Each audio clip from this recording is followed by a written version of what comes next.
ملتا ہے در سے آخرت ان واقعات سے،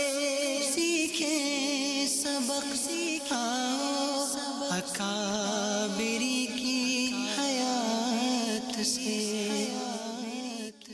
الحمدللہ رب العالمین والصلاة والسلام علی سید المرسلین، اما بعد فاعوذ باللہ من الشیطان الرجیم، بسم اللہ الرحمن الرحیم۔ الصلاة والسلام علیک یا رسول اللہ وعلی آلک وصحابک یا حبیب اللہ۔ الصلاة والسلام علیک یا نبی اللہ وعلی آلک وصحابک یا نور اللہ۔ پیارے اسلامی بھائیوں اور مدنی چینل کے ناظرین، پروگرام ہے ایک قصہ ایک سبق، اور آج ہم آپ کے سامنے انشاءاللہ الکریم غیرت کے متعلق بیان کریں گے۔ آئیے سب سے پہلے درود پاک کی فضیلت سنتے ہیں۔ شیخ طریقت امیر اہل سنت بانی دعوت اسلامی حضرت علامہ مولانا ابو بلال محمد الیاس عطار قادری دامت برکاتہم العالیہ اپنے رسالے ضیاء درود و سلام میں فرمان مصطفیٰ صلی اللہ علیہ وآلہ وسلم نقل فرماتے ہیں، مجھ پر درود پاک کی کثرت کرو، بے شک یہ تمہارے لیے طہارت ہے۔ صلو علی الحبیب صلی اللہ علی محمد صلی اللہ علیہ وآلہ وسلم۔ حضرت سیدنا قاضی ابو عبداللہ محمد بن احمد بن موسیٰ رحمت اللہ علیہ فرماتے ہیں کہ ایک مرتبہ میں رے یعنی ایران کے موجودہ دارالخلافہ تہران کے قاضی حضرت سیدنا موسیٰ بن اسحاق رحمت اللہ علیہ سے ملنے گیا۔ اس وقت قاضی صاحب مسند قضا پر بیٹھ کر لوگوں کے مسائل حل فرما رہے تھے۔ میں بھی ان کے پاس بیٹھ گیا۔ اتنے میں ان کے پاس ایک ایمان افروز مقدمہ پیش ہوا جس نے وہاں موجود تمام لوگوں کے ایمان کو تازہ کر دیا۔ ہوا کچھ یوں کہ ایک نقاب پوش عورت حاضر ہوئی جس کے سرپرست کا دعویٰ تھا کہ اس عورت کا نکاح کے وقت 500 دینار مہر مقرر ہوا تھا، مگر اس کا شوہر مہر کی رقم ادا نہیں کر رہا، اور جب شوہر کو بلا کر پوچھا گیا تو اس نے کہا کہ مہر کا یہ دعویٰ بے بنیاد ہے۔ قاضی صاحب نے مدعی سے کہا کہ اپنا دعویٰ ثابت کرنے کے لیے گواہ پیش کرو جو اس بات کی گواہی دیں کہ واقعی اس مرد نے نکاح کے وقت 500 دینار مہر مقرر کیا تھا۔ پس جب گواہ عدالت میں حاضر ہوئے اور عورت کو کہا گیا کہ وہ بھی کھڑی ہو جائے اور اپنا نقاب اتار دے تاکہ گواہ اسے پہچان کر اس کے حق میں گواہی دے سکے، کیونکہ جب گواہ مدعی دعویٰ کرنے والا یا مدعا علیہ جس پر کسی حق کا دعویٰ کیا جائے کی موجودگی میں گواہی دے تو اس پر لازم ہے کہ ان کی طرف اشارہ کر کے واضح طور پر گواہی دے۔ وہ عورت حیا والی تھی، اس لیے بے نقاب ہونے میں ٹال مٹول سے کام لینے لگی۔ اس کے شوہر نے جب دور سے یہ سب کچھ دیکھا تو پوچھا کہ یہ لوگ کیا کر رہے ہیں۔ اسے بتایا گیا کہ یہ گواہ ہیں جو دیکھنا چاہتے ہیں کہ اس نقاب کے پیچھے واقعی تمہاری زوجہ ہی ہے تاکہ پہچان کر اس کے حق میں گواہی دے سکیں۔ یہ سن کر غیرت مند شوہر پکار اٹھا، انہیں روک دو، میں قاضی صاحب کے سامنے اقرار کرتا ہوں کہ جو دعویٰ میری زوجہ نے مجھ پر کیا ہے وہ مجھ پر لازم ہے، میں 500 دینار ادا کرنے کو تیار ہوں، خدارا میری زوجہ کا چہرہ کسی نامحرم پر ظاہر نہ کیا جائے۔ چنانچہ گواہوں کو روک دیا گیا اور عورت کو واپس بھیج دیا گیا، اور جب اسے یہ بتایا گیا کہ اس کے شوہر نے مہر کی ادائیگی کا اقرار کر لیا ہے تو وہ بڑی حیران ہوئی۔ پھر جب اسے یہ حقیقت معلوم ہوئی کہ اس کا شوہر اس قدر غیرت مند ہے کہ اس نے محض اپنی بیوی کی حیا کی لاج رکھتے ہوئے اور اس کے بے پردہ ہو جانے کے خوف سے مہر کی ادائیگی کا اقرار کیا ہے، تو شوہر کی غیرت تاثیر کا تیر بن کر اس کے دل میں کچھ ایسا پیوست ہوئی کہ اس کے دل کی دنیا ہی بدل گئی، اور کہنے لگی، سب گواہ ہو جاؤ، میں نے اپنا مہر معاف کر دیا، اب میں دنیا میں اس کا مطالبہ کروں گی نہ آخرت میں، یہ مہر میرے غیرت مند شوہر کو مبارک ہو۔ پیارے اسلامی بھائیو، دیکھا آپ نے کہ ایک غیرت مند شوہر کی غیرت نے یہ گوارا نہ کیا کہ اس کے خلاف عدالت میں دعویٰ دائر کرنے والی زوجہ کے چہرے پر کسی غیر مرد کی نظر پڑے۔ آج کے اس بے پردگی و بے حیائی کے دور میں غیرت مند شوہر کی اس حکایت سے اسلامی بھائیوں اور اسلامی بہنوں کے لیے عبرت کے کئی مدنی پھول حاصل ہو رہے ہیں، جہاں اسلامی بھائیوں کے ضمیر کو جھنجھوڑ کر یہ احساس دلا رہی ہے کہ تمہاری وہ غیرت کہاں گئی جس کے تم امین تھے، اور تمہاری اس شرم و حیا کا کیا ہوا جس کے تم رکھوالے تھے، اور جس کی وجہ سے اقوام عالم میں تمہارا ایک وقار تھا، وہیں اسلامی بہنوں کے لیے بھی درس عبرت کا سامان مہیا کر رہی ہے کہ اسلامی بہنوں کی شرم و حیا کا عالم یہ تھا کہ شرعی تقاضا پورا کرنے کے لیے بھی بے پردہ ہونے کے خیال سے ان کی روح تک کانپ جایا کرتی، مگر ہائے افسوس، صد افسوس، دور جدید میں ایک سوچے سمجھے منصوبے کے تحت پھیلائی گئی اس فحاشی و عریانی نے دنیا بھر کے مسلمانوں کی غیرت و حیا کا جنازہ نکال دیا ہے۔ اس بے حیائی کے سیلاب میں ہر کوئی چاہتے اور نہ چاہتے ہوئے تنکوں کی طرح اس طرح بہہ رہا ہے کہ سنبھلنے کا نام تک نہیں لیتا۔ بعض اوقات کسی کو ہوش تو آتا ہے، مگر وہ بے حیائی کی اس دلدل میں اس قدر گہرا دھنس چکا ہوتا ہے کہ نکلنے کی کوئی سبیل نہیں پاتا،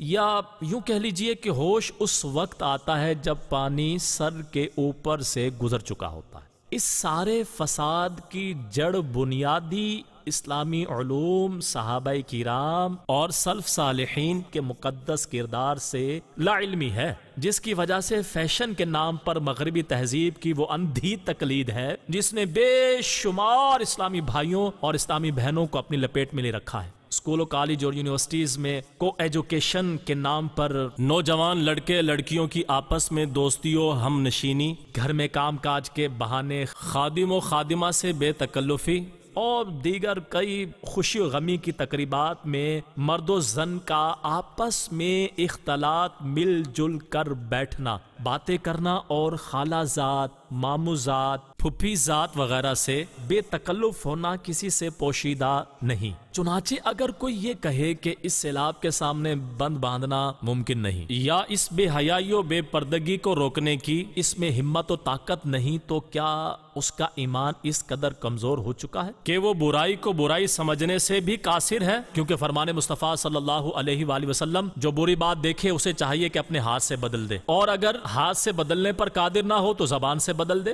یعنی زبان سے اس کا برا ہونا ظاہر کر دے اور منع کر دے، اور اس کی بھی استطاعت نہ ہو تو دل سے برا جانے، اور یہ ایمان کا سب سے کمزور مرتبہ ہے۔ آئیے غیرت کے متعلق پیارے آقا صلی اللہ علیہ وسلم کے فرامین سنتے ہیں۔ نمبر 1، غیرت ایمان کا حصہ ہے۔ نمبر 2، میں بہت زیادہ غیرت مند ہوں، مگر اللہ پاک مجھ سے بھی زیادہ غیرت والا ہے، اور بے شک اللہ پاک اپنے غیرت مند بندوں کو پسند فرماتا ہے۔ نمبر 3، اللہ پاک مسلمانوں کے لیے غیرت فرماتا ہے، پس چاہیے کہ مسلمان بھی غیرت مند ہو۔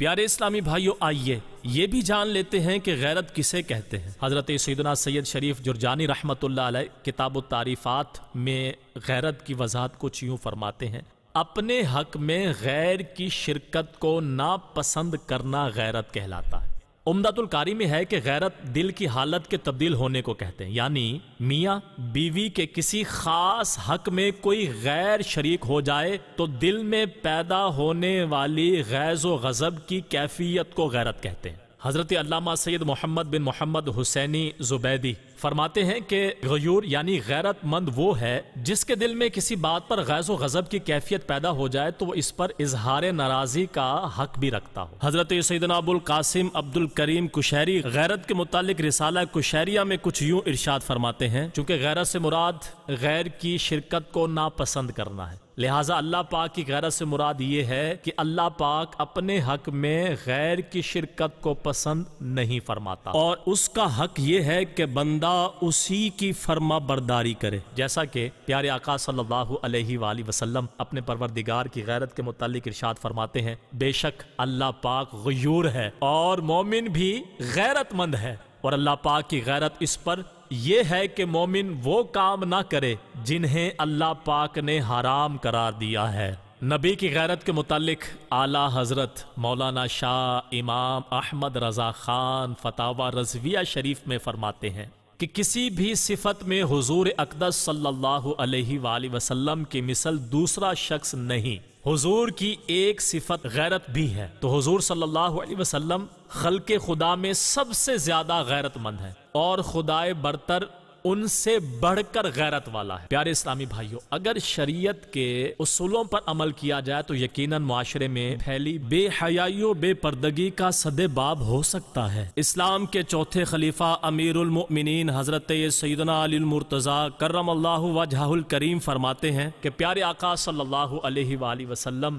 صحابہ کرام علیہم رضوان کے پاس تشریف فرما تھے کہ اچانک آپ نے پوچھا، ذرا یہ تو بتاؤ کہ عورت کے لیے سب سے بہتر شے کیا ہے؟ سب خاموش رہے، کسی نے کوئی جواب نہ دیا۔ میں گھر گیا تو سیدہ فاطمہ رضی اللہ عنہا سے اس کے متعلق پوچھا کہ ایک عورت کے لیے سب سے بہتر شے کون سی ہے؟ تو انہوں نے فرمایا ایک عورت کے لیے سب سے بہتر شے یہ ہے کہ وہ کسی مرد کو دیکھے نہ کوئی مرد اسے دیکھے۔ پیارے اسلامی بھائیوں، معلوم ہوا کہ عورت کے لیے چادر اور چار دیواری ہی بہتر ہے۔ چنانچہ دعوت اسلامی کی اشاعتی ادارے مکتبۃ المدینہ کی مطبوعہ 400 صفحات پر مشتمل کتاب پردے کے بارے میں سوال جواب صفحہ 159 پر شیخ طریقت امیر اہل سنت بانی دعوت اسلامی حضرت علامہ مولانا ابو بلال محمد الیاس عطار قادری دامت برکاتہم العالیہ چادر اور چار دیواری کی تعلیم کس نے دی کے جواب میں فرماتے ہیں کہ اس میں علماء کرام کا اپنا کوئی ذاتی مفاد نہیں، یہ دنیا کے کسی عالم دین کا نہیں، رب العالمین کا ارشاد ہے۔ ترجمہ کنز الایمان، اور اپنے گھروں میں ٹھہری رہو اور بے پردہ نہ رہو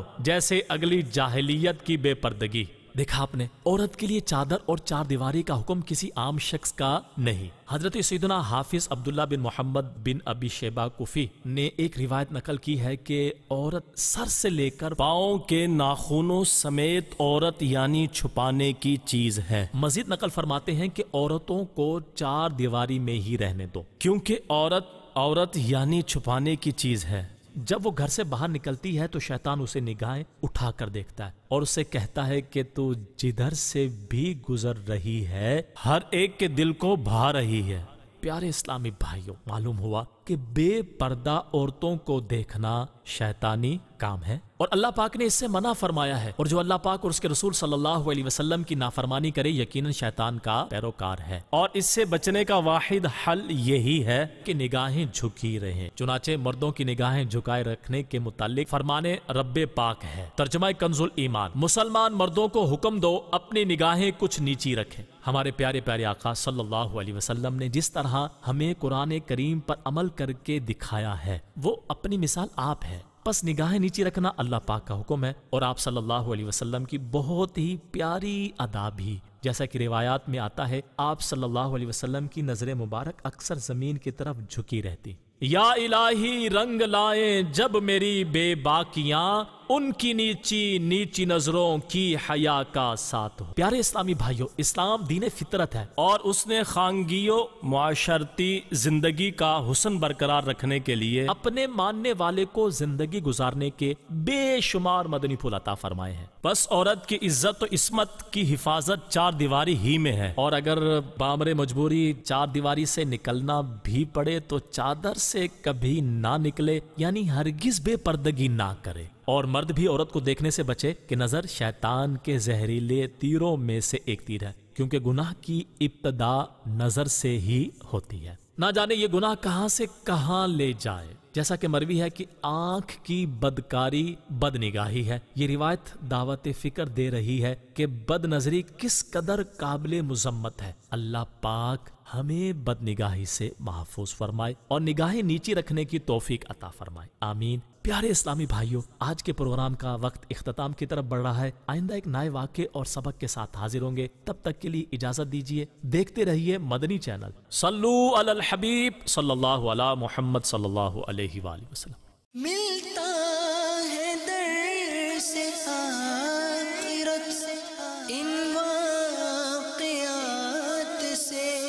سیکھیں سبق اکابری کی حیات سے۔